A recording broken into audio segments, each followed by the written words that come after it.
Hey, what's going on? It's your girl Lo here, and thanks again for stopping by and checking out this video where I'm gonna talk to you about 6 ways on how to build rapport with potential clients. That's right, 6 ways, and we all know that it's extremely important when you're talking to, let's say, a motivated seller.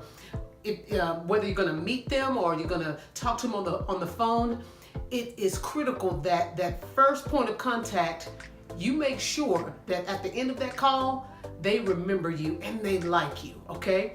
So the first thing that you want to do, especially if you're going out to meet a potential client, maybe at their house, what you want to do is make sure that your appearance is intact. Don't go slouchy and sloppy and looking all crazy and unkept. So make sure you're sharp. So make sure you're looking your best. Make sure you're not looking tired.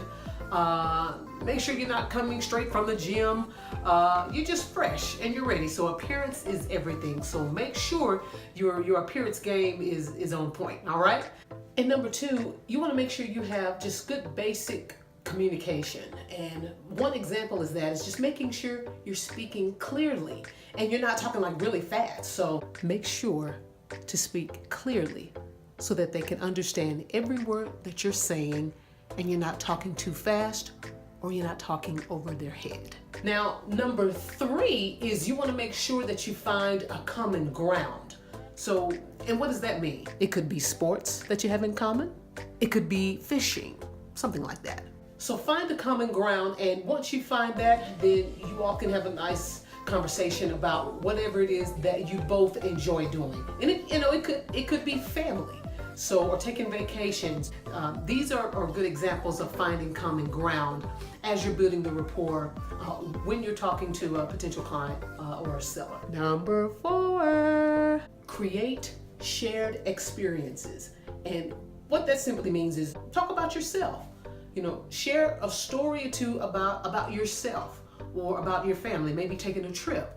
Something happened where you were in the hospital, or maybe you had to take care of a family member, a parent, or something like that. So you want to get a little personal with them as well, especially if they're opening up to you and sharing some experiences that they have encountered in their life or in their family. Number 5, cinco, you want to be empathetic.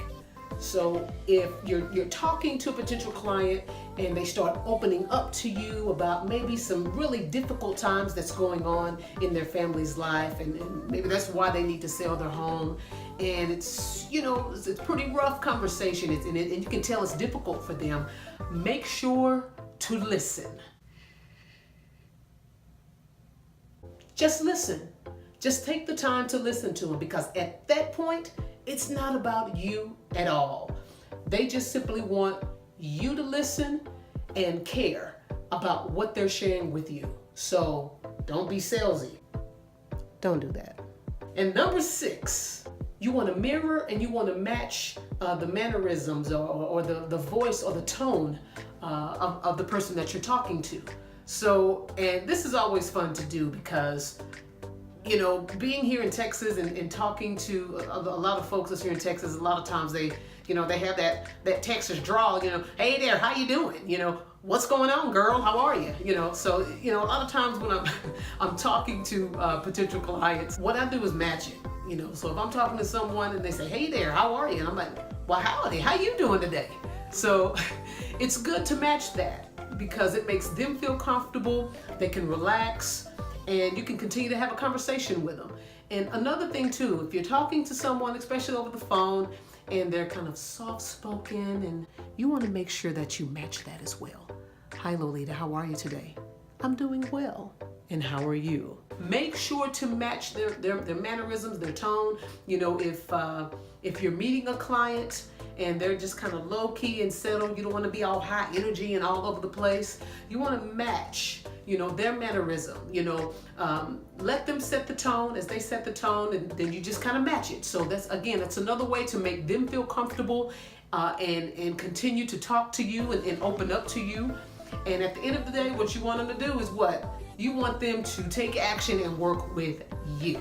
That's correct. So you want to get that contract, you want to get that deal, and these are 6 ways that will help you build that rapport so that you can what? build the like, the trust, and you can ultimately get the deal. Take action.